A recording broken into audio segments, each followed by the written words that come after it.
आप सचिव भी रहे और एक काबिल व्यक्ति हैं, इंजीनियर हैं, पढ़े लिखे व्यक्ति हैं। तो पढ़े लिखे काबिल व्यक्ति अगर हो तो क्या वो उनको आयोग में जगह मिलता है? तो उसमें कहाँ परिवारवाद की बात आती है? उसकी जब मैं बात करता हूँ तो मैं देखता हूँ कि मुआवजा में थोड़ी कमी है, लेकिन जो अनुसूचित जाति आवासीय विद्यालय जो बनाए गए हैं उसमें जो सुविधाएं दी गई है वो वास्तव में सराहनीय है। हमारे नेता नीतीश कुमार के बेटा बेटी के कोई नाम जानता है? पत्नी के कोई नाम जानता है? जी नमस्कार, मैं चितरंजन कुमार और आप देख रहे हैं सीटी योग न्यूज़। देखिए, बिहार में कई आयोगों का गठन किया गया है, जिसके बाद बिहार पूरा चर्चा में था।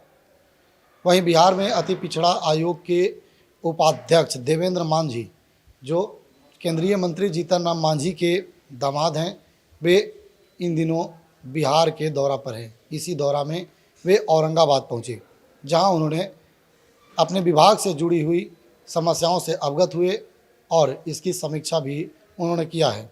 इस दौरान मीडिया को संबोधित भी उन्होंने किया है। आइए क्या कुछ वे संबोधित कर रहे हैं वह आपको सुनाते हैं। अभी बिहार राज्य अनुसूचित जाति आयोग जस्ट अभी पूरे बिहार का दौरा करने चली है, जिसमें पहले भी 1-2 जिला का हो गया है। अभी हम लोग पूरा टीम, रुबेल जी हैं, सदस्य हैं माननीय, ललन जी हैं, आगे संजय जी भी मिलेंगे। हम लोग उपाध्यक्ष प्लस 3 सदस्य टीम निकले हैं और औरंगाबाद का हम लोग का दौरा नहीं है, बल्कि औरंगाबाद बीच में पड़ गया, इसलिए कुछ यहाँ का परिवाद था। यहाँ के जिला कल्याण पदाधिकारी को बुलाया गया है, उनको संक्षिप्त बात करके परिवाद की जानकारी दी गई है और उसे जवाब मांगा गया है कि इस परिवार का आप जितना जल्द से जल्द हो निष्पादन कीजिए। इसके बाद हम लोग यहाँ से सीधा सासाराम होते हुए कैमूर निकलेंगे और कैमूर में ही 1 दिन का हम लोग का वहाँ स्थल निरीक्षण है और सासाराम में 2 दिन का स्थल निरीक्षण है। उसके बाद फिर बताएंगे कि क्या यहाँ कमी रह गई या क्या हम लोग कर सकते हैं। स्थल निरीक्षण में अभी तक जितना देखा गया है, कुछ कमी छोड़ करके बाकी नीतीश सरकार द्वारा जो काम किए गए हैं उसकी मैं सराहना करते हुए नहीं थकता हूँ। जैसे खास करके अनुसूचित जाति के विद्यालय का मैं भ्रमण करता हूँ और जो शेड्यूल कास्ट, जो अनुसूचित जाति अत्याचार अधिनियम है, उसके तहत जो केस दर्ज किए गए हैं उसके मुआवजा की बात करता हूँ और उसके संबंधित उसके थाना जो बनाया गया है, अनुसूचित जाति का थाना भी बना है, उसकी जब मैं बात करता हूँ तो मैं देखता हूँ कि मुआवजा में थोड़ी कमी है, लेकिन जो अनुसूचित जाति आवासीय विद्यालय जो बनाए गए हैं उसमें जो सुविधाएँ दी गई है वो वास्तव में सराहनीय है। मैं बार बार ये कहता हूँ कि जो केजरीवाल ने दिल्ली में डंका ठोक करके रखा है कि हमारे यहाँ इतना अच्छा विद्यालय है, वो सामान्य वर्ग के विद्यालय से बहुत अच्छा है, लेकिन मैं उन्हें कहना चाहता हूँ कि आप बिहार आकर घूमिए, एनडीए सरकार के द्वारा विद्यालय का यहाँ परिचालन देखिए कि यहाँ कैसा विद्यालय का बिल्डिंग बना है, कैसे शिक्षकों की बहाली हुई है, क्या स्टूडेंट को सुविधा दिया गया है, कैसे उसको खाना परोसा जाता है, कैसे कैसे सब्जेक्ट वाइज शिक्षक रखे गए हैं। ये सब आप देखिएगा तो लगेगा कि नहीं, बिहार का विद्यालय अनुसूचित जाति का विद्यालय है, वो पूरे हिंदुस्तान में मॉडल बन के आना चाहिए, मैं दावे के साथ कहता हूँ।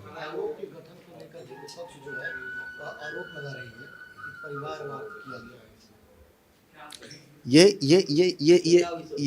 राजनीतिक आरोप है। ये सब चीज़ें हम लोग नहीं बोल सकते हैं, चूँकि आयोग बनकर हम आपसे बात कर रहे हैं तो आयोग में कहीं कोई जगह नहीं है कि हम ये राजनीतिक बातें करें।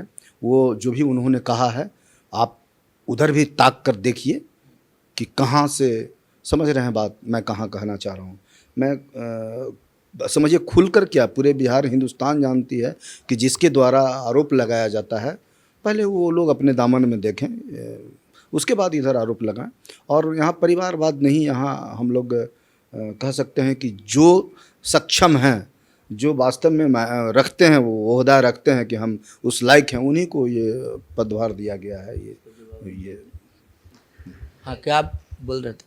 आयोग का जो गठन किया गया है, विपक्ष जो है लगातार आरोप लगा रही है कि परिवारवाद किया गया है। विपक्ष के पहले अपने परिवार से तो फुर्सत है नहीं, उन लोग परिवारवाद करते हैं तो सब वही दिखाई देंगे।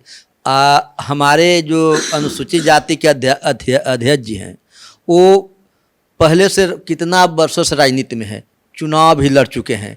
और हमारे उपाध्यक्ष जी देवेंद्र मांझी जी, ये भी मुखदुमपुर से चुनाव लड़े हैं और ये मुख्यमंत्री के आवर में जीतन बाबू के समय में आप सचिव भी रहे, और एक काबिल व्यक्ति हैं, इंजीनियर हैं, पढ़े लिखे व्यक्ति हैं। तो पढ़े लिखे काबिल व्यक्ति अगर हो तो क्या वो उनको आयोग में जगह मिलता है तो उसमें कहाँ परिवारवाद की बात आती है?